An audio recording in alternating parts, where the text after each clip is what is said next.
We live in an age of remakes and remasters. Every year, it seems we get more and more of these titles, ones that were either recreated from scratch to tell a similar story in a similar world, or ones that are enhanced versions of their previous selves. A remaster is often a nice visual treat, an update to an old game that brings it forward visually onto modern hardware. A remake is much more, a complete original recreation of a work to try and present it in a newer form for a newer audience. Regardless of how you may feel about remakes and remasters, they are reality, and I can almost guarantee that we will have some of these titles every year for the rest of our lives.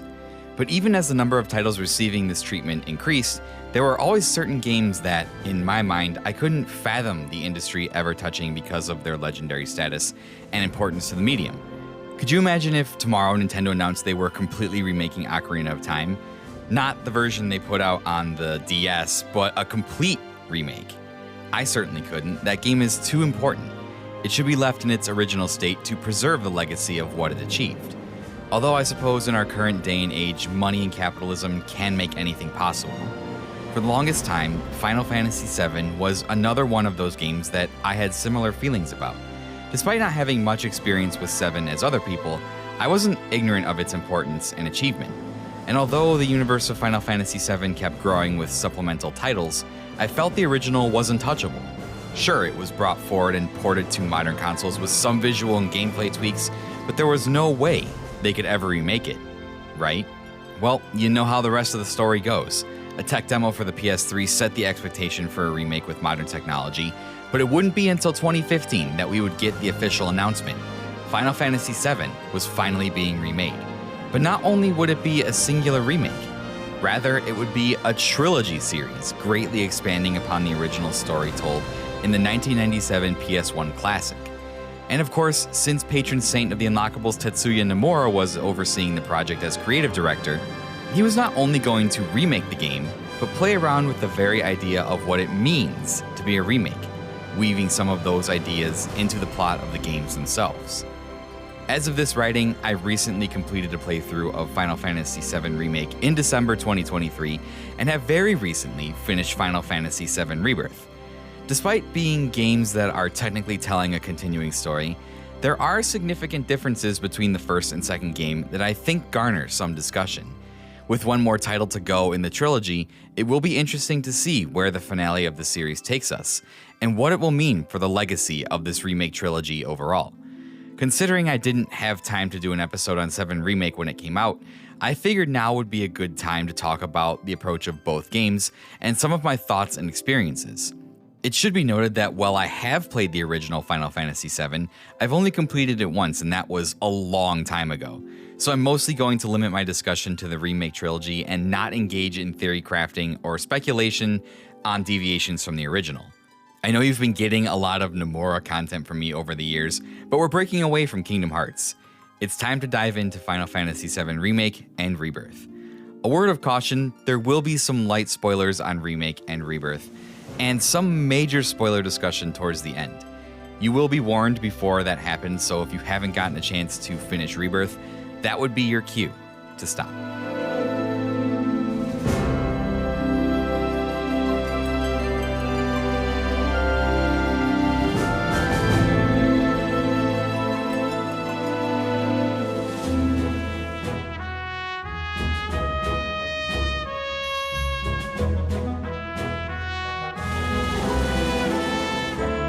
When I first think about the Final Fantasy series and what initially captivated me, it was definitely its sense of scale.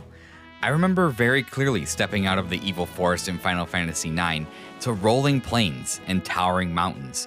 My young mind couldn't believe how indescribably huge the world felt at the time. Similarly, I've had friends who love Final Fantasy VII tell me they felt the same way upon first leaving Midgar, as the world opened up to the possibility of infinite adventures.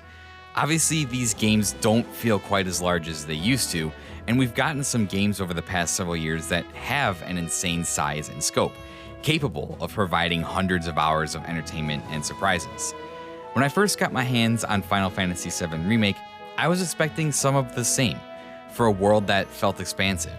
But what we initially got was an adventure contained to just the sectors of Midgar. The story of Remake plays out mostly in the different sectors of Shinra's Mako-powered city, and aside from some side quest opportunities here and there, the game largely pushes you forward through its narrative with its linear design and lack of distractions.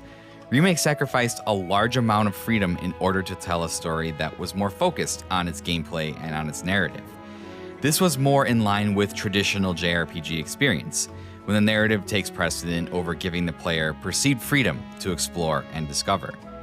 Now, even though we got a more linear experience in Remake, this doesn't mean the game's narrative lacked scale. Despite being confined to the hallway-like streets of Midgar, the story that Remake was setting up felt huge. It felt like the city was alive, that things were happening beyond the borders of whatever sector we were currently in. Events were constantly in motion while we explored the city. The main conflict driving the game also felt larger than the game's actual scale would suggest. Cloud and the mercenary group Avalanche were attempting to sabotage Shinra's Mako reactors to prevent them from draining the literal lifeblood of the planet for cheap power and comfort. The stakes felt bigger than the setting. Yes, we were confined to a city, but this was a problem that had worldwide consequences if it wasn't stopped. And we know that plot doesn't even remain the main plot of the game once Sephiroth gets involved. All the while, as you follow in the footsteps of FF7's story, you're guided by entities called the Whispers, harbingers of fate that ensure events play out the way they are supposed to. If you didn't think that this was bigger than some reactors and a fight against a greedy company, you definitely did now. Whispers, fate, ghosts, destiny, this stuff suggests concepts much larger than a city or even a planet-wide narrative.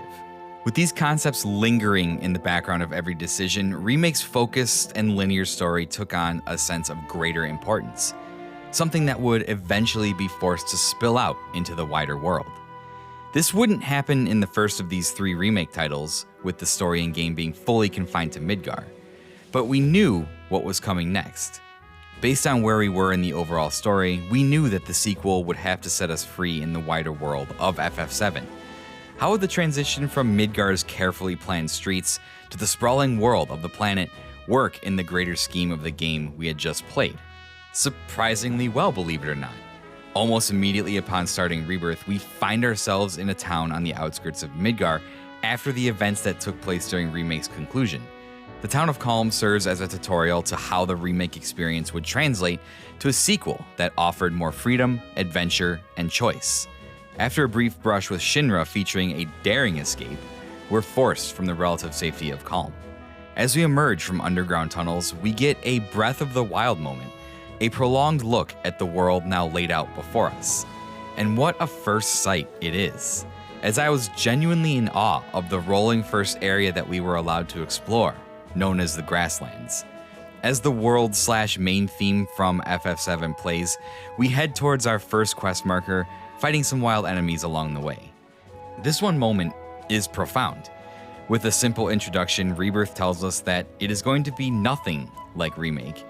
No longer are you confined to the cramped streets and sectors of Midgar.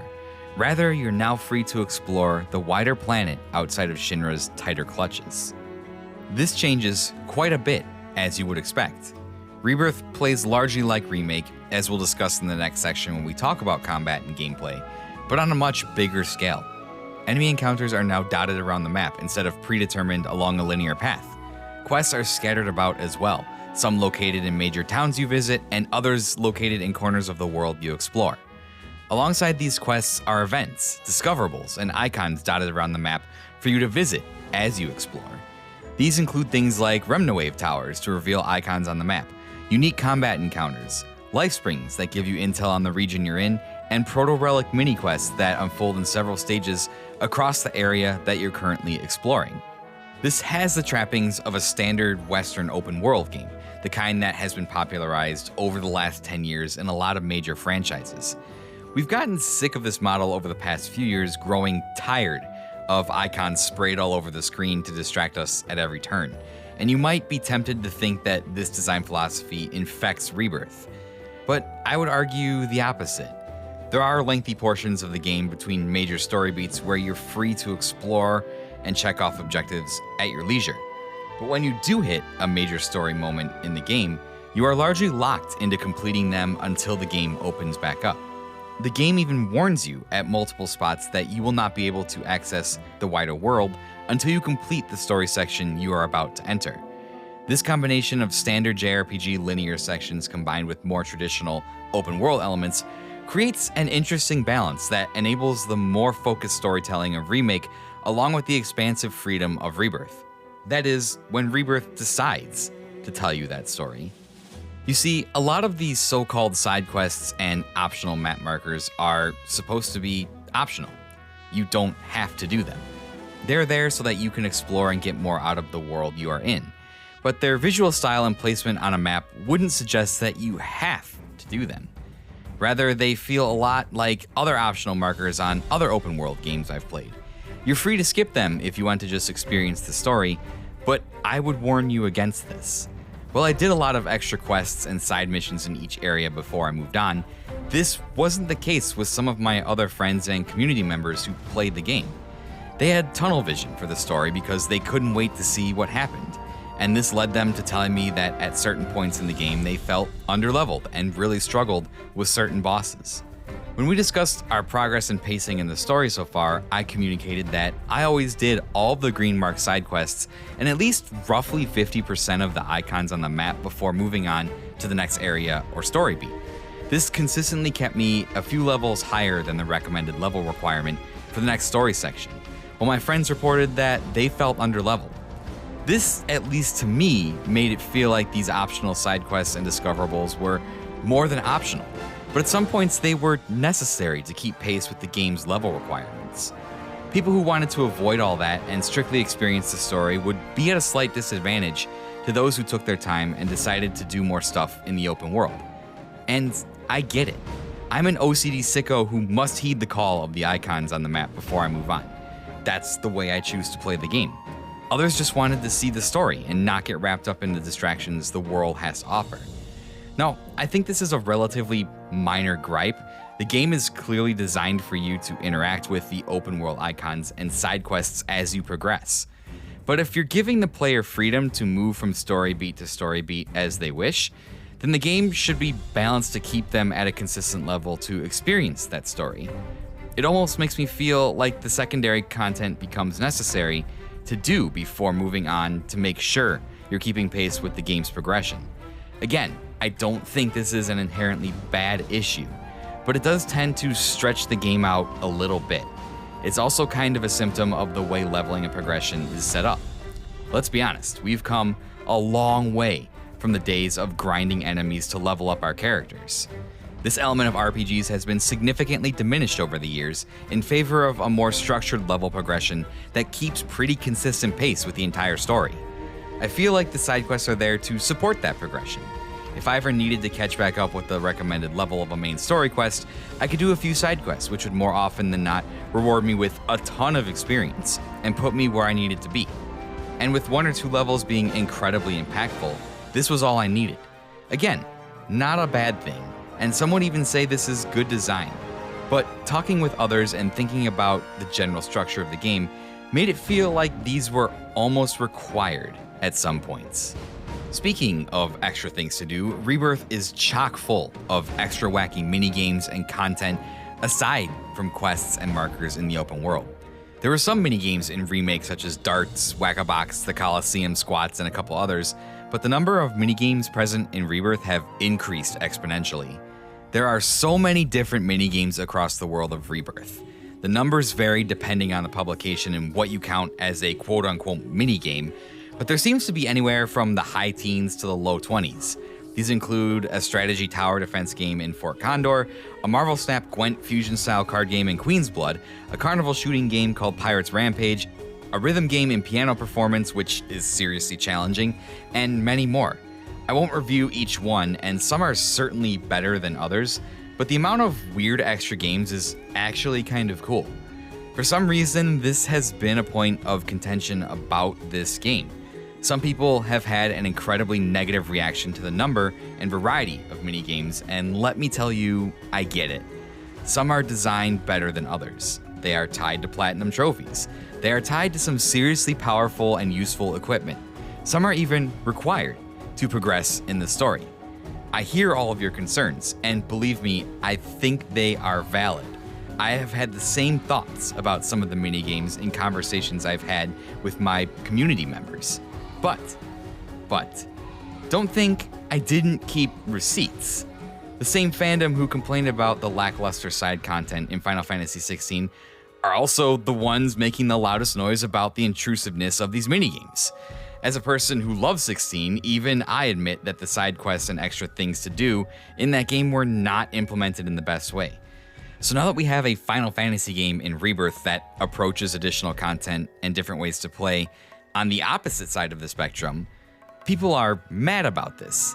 You definitely can't have it both ways.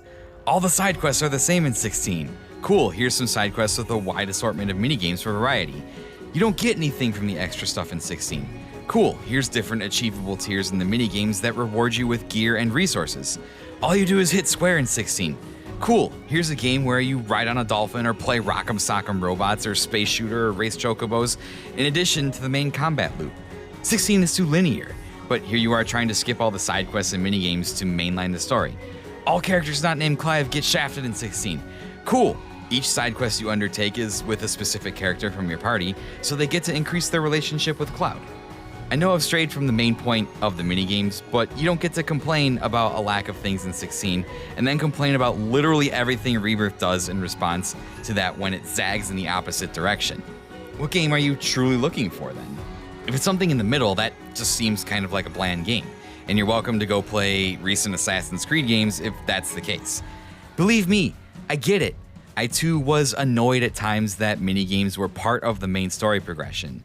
I don't think they're perfect, but they gave us variety in the way that the original FF7 gave us variety.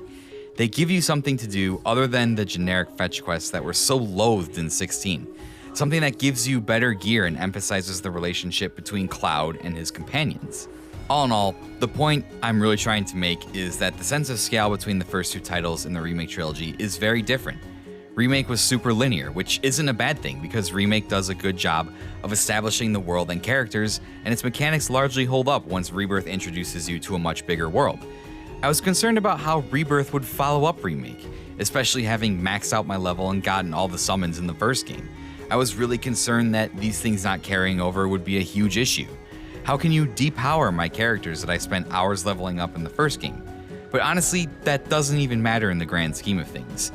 Once you're out in the Rebirth's world, you don't even think of that. And the two games really feel like they are telling a continuing story, despite being different in the sense of scope and scale. It's honestly impressive the difference in scale that the two games went for, but it definitely worked. I would say they pulled it off, and they had to, because this is Final Fantasy VII, after all.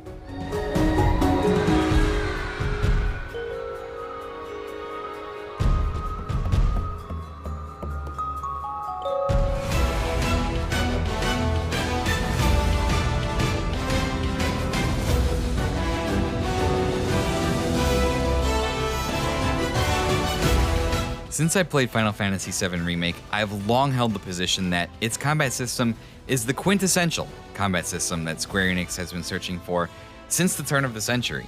Ever since Final Fantasy X, there's been a desire to move Final Fantasy in a more action-oriented direction. As its cutscenes and stakes got bigger and bigger, standing in a row waiting to attack wasn't going to cut it anymore. The challenge was how to make it exciting and flashy while maintaining some of the strategic combat that fans of the series really loved. A dive into full action wouldn't fly. Kingdom Hearts already filled that role, despite the fact that Final Fantasy XVI tried to do that. Things started to change in 12, with combat taking place in real time, but still felt strategic thanks to gauges and the gambit system. Final Fantasy XIII took things a step further with the paradigm system, allowing players to shift combat styles on the fly to fit changing battle conditions, as well as introducing the stagger bar. Final Fantasy XV continued to trend more towards action, with combat unfolding in an open world that was fast, flashy, and less reliant on downtime in between attacking cycles. All the while, major combat moments were becoming scenes of absolute spectacle, as we see in 15's Chapter 9 or 16's Icon fights. But Square was never willing to commit to a full-blown action game until 16 came along, hesitant to fully leave behind its turn-based roots. 7 Remake had an impossible challenge. How could they make a combat system that lived up to fans' expectations? Most 7 fans had seen what these characters were capable of in Advent Children. How could they match that level of action while still paying homage to the original FF7 combat system? Well, as I've been saying, they did this for the remake trilogy, managing to strike a perfect balance of action, spectacle, and strategy. I can't think of a gameplay or combat system that walks this line more elegantly than Remake and Rebirth do right now, and it's pretty incredible. This should be the gameplay identity of Final Fantasy for years to come because it fits perfectly within the spectrum of Square's existing products. Think about it. Kingdom Hearts has already established that it is Square's action series with furious, fast-paced combat. Dragon Quest retains its traditional JRPG identity for the most part. With these 2 pillars having firmly established identities, where does this leave Final Fantasy? I think Remake and Rebirth are the answer. Similar to Remake, in Rebirth players mostly control Cloud, but have the option to switch between characters when deciding their party. I would say that your initial party members function in a similar fashion to the way they did in Remake. Cloud is your standard fighter and all-around good character. He can string together fast, hard-hitting combos backed up by his mostly offensive-focused abilities that he can execute when your ATB bar fills up, such as Braver, Focus Thrust, and Triple Slash. Pressing triangle activates his character ability, switching him from operator mode to Punisher mode, making his attacks much more vicious. I won't dive into detail about each character's kit, but controls are mostly the same across the board. Each character has a different role they kind of fill, and their triangle presses and abilities vary drastically across the board. In a way, I'm glad that we only had 4 characters in Remake to worry about, because the roster size in Rebirth is basically doubled, greatly expanding your options and customization. Red 13 is finally playable after serving as a tag-along character at the end of Remake, and his kit actually emphasizes him guarding and taking reduced damage to fill up his Vengeance mode meter. You can press triangle to activate it, greatly enhancing his speed and attacks, and even giving you an ability called Siphon Fang, which damages and heals at the same time, enabling Red to sustain himself in the middle of very aggressive combat. Yuffie joins the party next, a ninja from Wutai obsessed with materia. She has a great mix of ranged and close combat options, focusing on specific elements, and her ability to clone herself with Doppelganger is incredible. It's something that I used a lot in my playthrough. To round out the ever-increasing roster, the robotic cat attendant of the Gold Saucer, Kate Sith, joins our party for reasons? Yeah, I'll be honest, I don't really get this one. He has abilities dependent on riding his robotic Moogle mascot, which you must summon into battle and can serve as a decoy, soaking up damage instead of Kate Sith. Vincent and Sid are here too, but unfortunately we don't get to control them in this game, with Square obviously wanting to say something fresh for the final game in the trilogy. The materia system makes a return, once again providing the way for you to equip magic and additional abilities. Different weapons and armor have a different number of materia slots on them, providing a give and take when equipping your characters. Perhaps you want something with better stats, but it has less materia slots. Are you going to sacrifice those slots for a stat boost, or does your build require those slots? Making its debut in Rebirth is a new system referred to as folios, and this is basically a way for you to spend skill points you require on attack and passive abilities in battle, such as 5% attack buff or unlocking synergy attacks with your partners.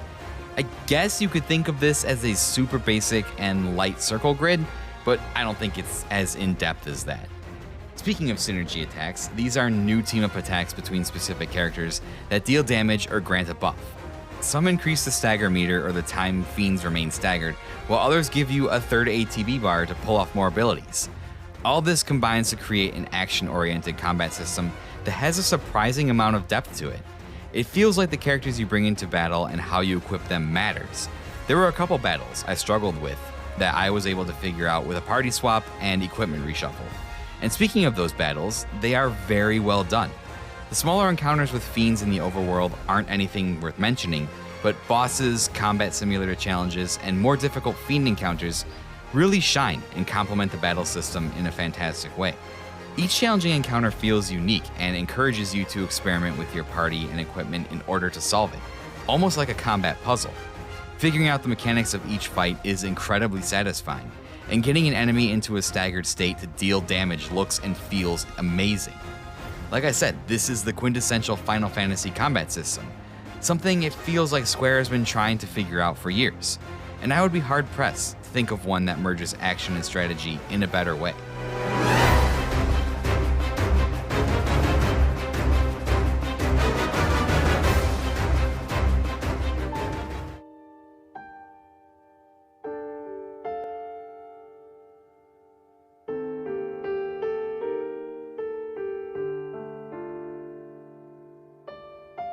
There's something I worried about as Rebirth's release date approached.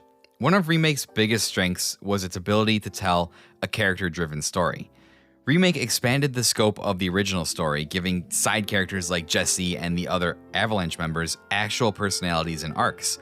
This story was mostly driven through Cloud's relationships with the people around him, as well as everyone's tense relationship with Shinra.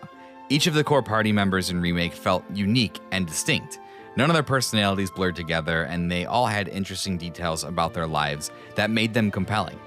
Most importantly, each were flawed in their own way, carrying with them a hurt or a burden that shaped who they were, not only internally, but in relation to their fellow party members. As with Final Fantasy XV, the cast of VII Remake was the beating heart, and I grew to care about them far more than I had just playing the original Final Fantasy VII. Knowing the cast and scope of Rebirth would be far greater than that of Remake, I began to worry. I knew we would be adding additional characters that would have to be accounted for in the overall story.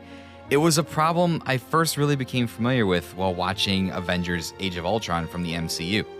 Out of that movie's many flaws, I felt like it struggled to balance a bigger roster of characters, failing to give any one of them enough meaningful screen time to grow over the course of a 2+ hour runtime. I found myself worrying about the same thing in Rebirth. Could this game balance the amount of characters it was introducing? Would I still feel like the party could grow as individuals and with one another if so many were on screen at the same time? Or would some of them inevitably fade to the background as the prominent story of Cloud took center stage? Thankfully, I think Rebirth managed its stable of characters quite well. There are some moments that certain characters fade into the background as other characters in their arcs are highlighted, but this is only temporary. In Rebirth, every character gets their chance to shine alongside Cloud as the leading man. Most major story beats and events include the entire cast in some meaningful way, even when party members split up from one another in certain towns. Oftentimes, these moments are used to highlight key party members' relationships with Cloud. What's more, a lot of the character arcs intertwine with the larger narrative. Cloud and company are out in the world searching for Sephiroth after all, and in their journeys they travel through areas where some of them grew up, like Barrett in the Corel region or Cloud and Tifa in Nibelheim. It only makes sense that certain characters' arcs would be highlighted as the game goes on, but this feels natural, not exclusionary. New to Rebirth is what is essentially a very light version of a reputation system. Each of your party members has a smiley face gauge above their head that indicates their relationship level with Cloud. There are certain things you can do that affect this gauge in a positive or negative way, depending on your choices. First, there are very basic branching conversations. Nowhere deep is something like Mass Effect. Usually at certain towns or during certain breaks in the story, Cloud will have an opportunity to wander around and speak with his companions, beginning a conversation that will ultimately give Cloud at least 3 choices as to how to respond. The responses are weighted, so depending on which one Cloud chooses, the overall effect on your relationship will be different. This isn't an incredibly deep system, there are optimal choices, but having a higher relationship with certain characters rather than others will impact special scenes at certain moments in the story. In order to see those scenes with certain characters, you may decide to intentionally keep your relationship with other characters lower by picking the worst choices for the branching dialogue. The characters' relationships feel like they grow as the story progresses, and this light dialogue system enforces this in the actual gameplay sections as well. It's not super deep, but I think it is a complement to the overall story. In addition to dialogue moments, each side quest has a relationship component as well. Every side quest in the game has one of the main party members it features, and that party member features prominently in the side quest cutscenes alongside Cloud, indicating them as the focus. Upon completion of the side quest, said character's relationship will improve with Cloud. Synergy attacks between a character and Cloud also appear to affect their relationship, so there are plenty of opportunities to bond and build that relationship with your companions. This dialogue and quest system gives you choice to build the relationships any way you like. Skipping certain side quests or dialogue options will give you less opportunities to improve your relationship with your party, and could lead to you missing certain scenes between characters if you do this. That is why it's important to consider what you are doing and what the status of your relationships are. In addition, many of your party's individual arcs are incredibly well intertwined with the overall story as well. Usually when a work tries to balance so many threads and narratives at once, it has the potential to get messy or feel disjointed. This is not the case here, as somehow Square managed to give each member of your party their own individual arc within the grand scheme of things. Barrett has to come to terms with his past in the Corel region when he reunites with his old best friend. Cloud and Tifa deal with the awful memories and trauma of returning to Nibelheim. Red 13 not only has to come to terms with his imprisonment by Shinra, but also with revealing who he really is and who he is meant to be. Aerith, of course, must contend with her past and the legacy of being the last remaining ancient. They all struggle with some flaw or trauma that they must overcome, all while the lingering threat of Sephiroth and Shinra hang just over their heads. These people have a lot of different issues, and the way that Square manages to integrate their own personal journeys within the confines of the greater narrative framework without it feeling weird is impressive. Sure, I don't think it's perfect. I think there are some lingering issues with the story and narrative, especially when you do a bunch of side content, but this doesn't ruin the experience. It's always been implied since FF7 that Cloud and Aerith have this kind of will they, won't they relationship, but I never felt it was conveyed the right way. I think in this regard, Rebirth largely succeeds and manages to make the relationship between Cloud and Aerith feel real. Cloud, who is normally a stoic stick in the mud, is visibly more relaxed and comfortable around Aerith, and Aerith always exhibits these very subtle cues of emotion that hint at deeper feelings. And Rebirth doesn't make this feel cheesy or cringy in any way. In fact, all these moments are incredibly tender and treated subtly, allowing feelings and relationships to build up over time. Add Tifa into the mix with her and Cloud's existing history, and things get even more interesting. I've often heard this referred to as a love triangle between Cloud, Tifa, and Aerith, but I think Rebirth makes it feel more complicated than that. These are people who are not only trying to figure out their relationships with one another, but themselves as well, making it more than just a fanfiction choice of Tifa or Aerith. Tifa and Cloud experience actual tension in their relationship with one another, as Cloud's suspicion of Tifa and the events of his past are fed by Sephiroth's constant presence. My favorite Final Fantasy games are those that are carried by its cast. It's probably the reason why FF9 is my favorite in the series, as that game features an amazing group of characters that have their own narrative arcs running parallel to the main story. I see a lot of similar strengths in Rebirth, and I genuinely grew to care more about Cloud and company as the journey went on. I'd always known of Seven's characters, but I can't say I cared about them too much. But by the end of Rebirth, I genuinely cared and was invested in the personal and collective journeys of our heroes as they traveled the world. At the start, I was worried that Rebirth's overwhelming size and scale would make this an impossibility, but my fears were unfounded, and I walked away after completing Rebirth with my heart filled with emotion and a little confusion, excited for the conclusion to the remake trilogy. It can't come soon enough.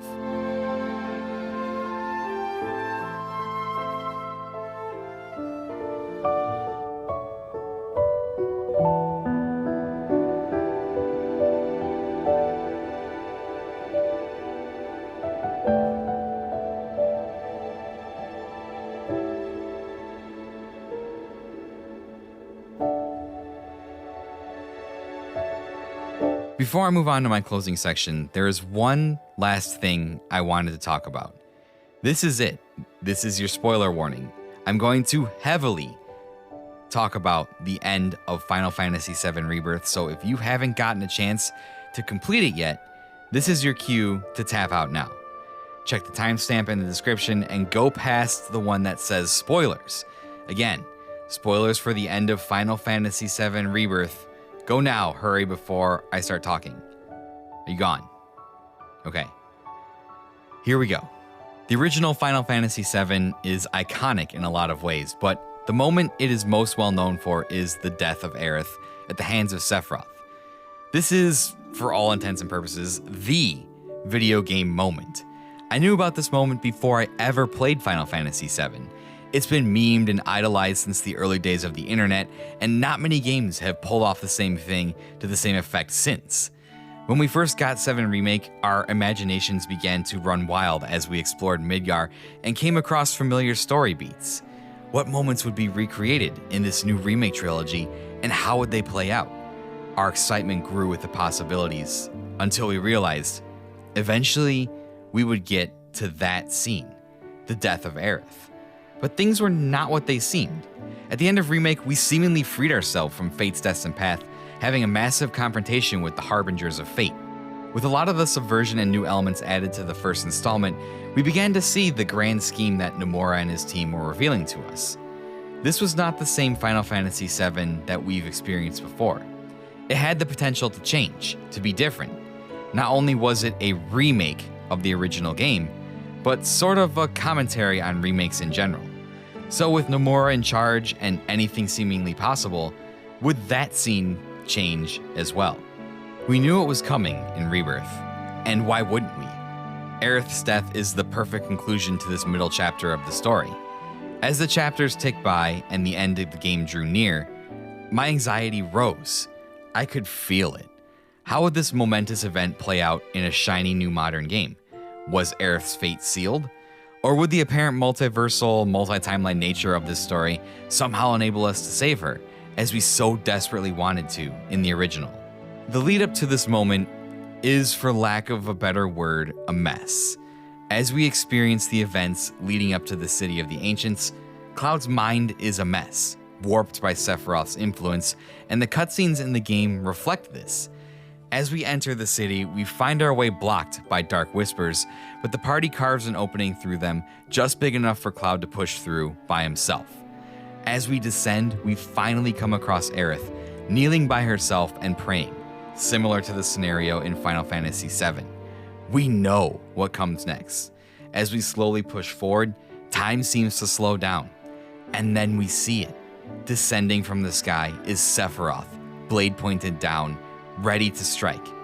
Cloud, who overcomes Sephiroth's influence to prevent him from killing Aerith, raises his blade, and after an enormous effort, seems to successfully deflect the killing blow. But then there's a flash, a moment of static, and what can only be described as a quick shift. The camera pans to Sephiroth's sword, at first clean, but in a flash covered in red as there's a quick spray of blood. Although not shown, Aerith reacts to the impact and collapses in Cloud's arms, having just a few moments before she returns to the planet. What ensues next is a furious and emotional series of final battles that bring the game to an epic conclusion. A multi-phase, multi-party fight against Jenova Lifeklinger, and yet another confrontation with Sephiroth to close out Rebirth. And what is even crazier about this fight with Sephiroth is that Zack shows up for the fight, and the final phase of the fight is Cloud and Aerith together, after she just died. I have some issues with the way this moment, this scene, plays out. This might just be my personal preference or the way I felt it should play out, but this is just my opinion. I am by no means a master of the lore. I am not entirely sure what is going on near the end or what it means in the grand scheme of the narrative. This might age poorly when we get to the third entry, so take it with a grain of salt. As I said above, this is the moment. This is the video game moment. It's legendary, it's iconic, it's emotionally impactful. And other than the shock value I felt from the fake out of Cloud initially saving her and the adrenaline from the insane fight that follows, I have to say I was disappointed. Rebirth does such a fantastic job of depicting the relationship between Cloud and Aerith as this kind of awkward, tension-filled relationship where you can tell there's something more than just friends under the surface. When Cloud shares moments with Aerith, he's a completely different person. He's more relaxed and he's able to let his guard down, as I mentioned before. When Aerith's death happens, not only do I feel that it's a little ambiguous with the fake out, but it's crowded by all of this fate, multi-timeline Sephiroth madness that is going on.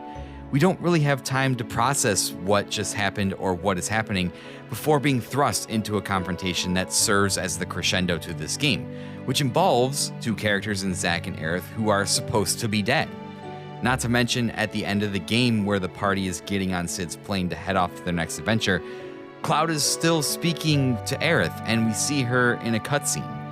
I know this is to imply that Cloud still sees her, whether that is PTSD or some kind of weird fate shenanigans, but if they try to pull this thing where Aerith is like a force ghost in the next game and constantly talking to Cloud when no one else can see or hear her, it would certainly cheapen the death and what should be an emotionally devastating moment for the party and the player. Her being gone should be one of the key catalysts that allows these characters to develop further in the final entry of this trilogy. Listen, like I said, I don't mean to gripe and complain, and I understand that this is the way it happened and I can't change it. I am not a designer, a writer, or any kind of profession that influences the direction these games go. Is it Rebirth's fault that the moment didn't live up to what the perfect scenario would have been in my mind? Not entirely. We don't have a say in the games that get made, we can only play them and react accordingly, and not all things will resonate with all players. I've seen plenty of people say that this part was incredibly emotional, and they love how it was portrayed.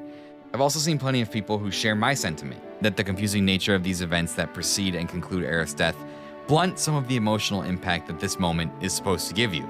But I'm within my right to sit here and say that I think it could have been handled differently. This should have been a much more intimate moment between Cloud and Aerith, and then between the rest of the people she traveled with for almost 2 games.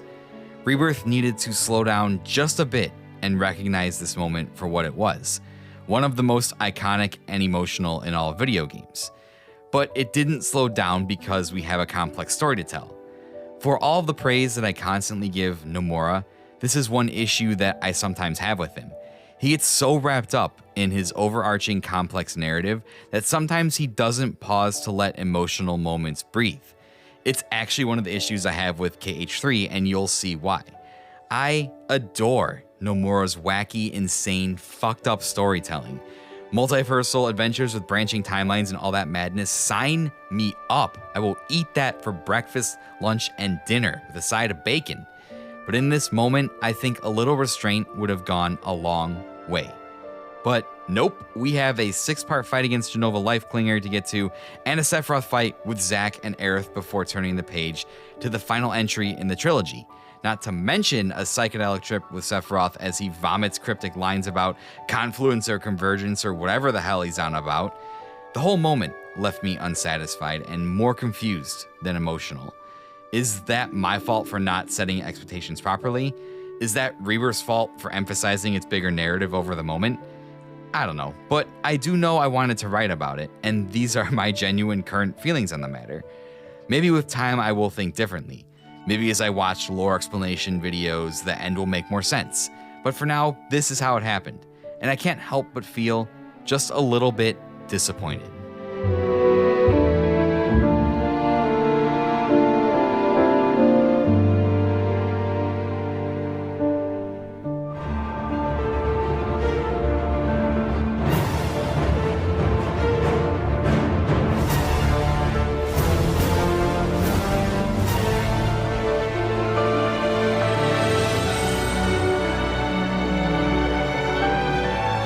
If you've listened to my show for any amount of time, you know the biggest project I've been working on is my Guiding Keys series, where I've been replaying all the Kingdom Hearts games and doing detailed episode breakdowns of my thoughts on the games. I've also been trying to piece together the grand narrative of the series in order to make it more approachable for newcomers who may be intimidated by its reputation. I spent a lot of time over the past few years reading about Tetsuya Nomura, Square Enix, and the teams of people who have worked on not only Kingdom Hearts, but other Square games as well. By the time I wrap up Guiding Keys, I'll have probably put out about 30 to 40 hours of content. And in all that time, I've gained a little perspective, not only on Kingdom Hearts, but also on the unique situation that Nomura, some of his team members, and Square have been in over the years. Earlier in the episode, I call Rebirth's combat the quintessential Final Fantasy combat. It's a fusion of over a decade's worth of ideas that have been tested and refined over dozens of titles. Nomura himself has been refining Kingdom Hearts for nearly 2 decades by the time of Final Fantasy VII Remake, culminating in the fantastic gameplay that is present in KH3. Everything you're seeing in the Final Fantasy VII Remake trilogy is a culmination of nearly 20 years of work, not only by Nomura, but by the members of his team that have consistently worked with him. And this is something that is rare in the video game industry.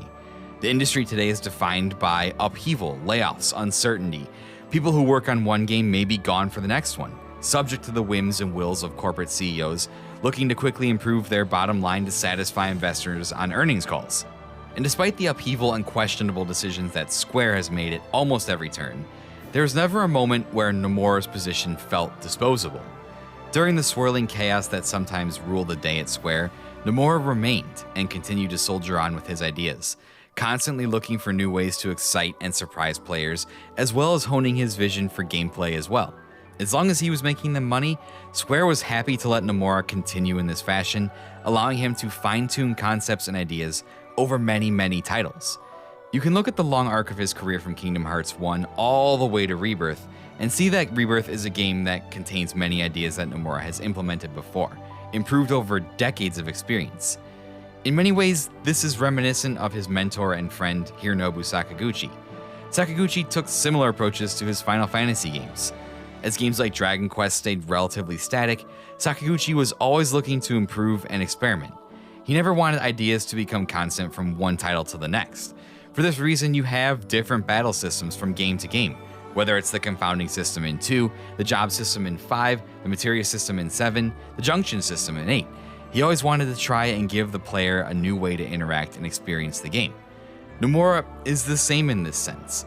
He is the last bastion of Sakaguchi's spirit at a highly corporatized Square Enix, an embodiment of the things we loved about Sakaguchi's games, with his own passion for convoluted storytelling intertwined. Let me just talk about a few things that I've seen implemented in Rebirth that were ultimately perfected versions or snippets of ideas that came before. First, the stagger bar. Say what you want about Final Fantasy XIII, there's no denying that the introduction of the stagger was incredibly important, as it's now been featured in a few different titles as well as Remake and Rebirth. Stagger is incredibly important to success in certain fights, as you utilize an enemy's unique weakness to increase stagger dramatically. I already mentioned how the folio system has shades of the sphere grid from Final Fantasy X, although it's much more simplified. The fast-paced combat is clearly inspired from not only Kingdom Hearts, but Final Fantasy XV as well. I would say that the flashiness of the action combat finally begins to approach its Kingdom Hearts cousin. Whereas Kingdom Hearts has an element of hack and slash to it, Rebirth is much more focused. Just rushing in and mashing buttons will most certainly get you killed, and this is where the action combat system works brilliantly, not only with the stagger system, but with how they've implemented the ATB system as well. This adds a level of strategy to the game that is reminiscent of the old ATB systems. Attacking fills up your ATB bar, enabling you to use commands or magic that then deplete the gauge. When you go to choose commands or magic, time slows down drastically to give you a chance to make a strategic decision. The ATB system was incredibly popular during the PS1 era FF games, so it's great they found a way to incorporate it into this modern title while keeping the action going. The commands and magic also kind of remind me of the command deck system from later Kingdom Hearts titles, where attacks wouldn't be able to be used again until cooldown. This time, commands are only limited by your ATB bar.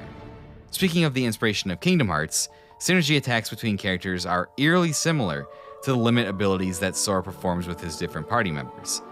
I even felt shades of the Gambit system from 12 present in the Materia system. You can get materia that will let non-controlled party members cast link spells to that materia on their own without your input. This kind of reminds me of setting up gambits for your characters in 12, instructing them to act in a specific order depending on combat systems. It's certainly not as in-depth as 12, but it just reminded me of it. Everywhere you turn, if you stare long enough, you can see old ideas brought forward into what I believe is probably the best Final Fantasy package of this century. It hits most of the things you would want in an FF game while using ideas from other games as part of its overall identity. It's something that wouldn't have been possible if not for the long arc of experience that Nomura and his teams were allowed to accumulate over long careers. And while I love a lot of the past FF experiences in their own right, the FF7 Remake trilogy is definitely my favorite Final Fantasy experience since 9.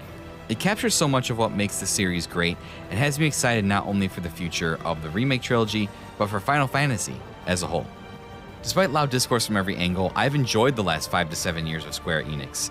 Out of the 5 new games I've played from them over that span, I've loved every one. Stranger of Paradise was insanity at its best. Kingdom Hearts 3 is one of the best looking and playing games of the past decade. I personally love Final Fantasy XVI and plan to revisit it for the DLC very soon. Final Fantasy VII Remake filled our imaginations, and Rebirth did the same, focusing on excellent gameplay and character-driven storytelling. As a personal fan of Square, Nomura, and Final Fantasy, I've been eating good, and no amount of angry yelling will ever make me feel bad about that. Thank you so much for listening. If you'd like to keep up with what's going on at the Unlockables, please go to linktr.ee/Unlockables podcast. You'll find all of the links to all the social media at that link tree. And as always, remember, It's not just the story of video games, it is the story of you.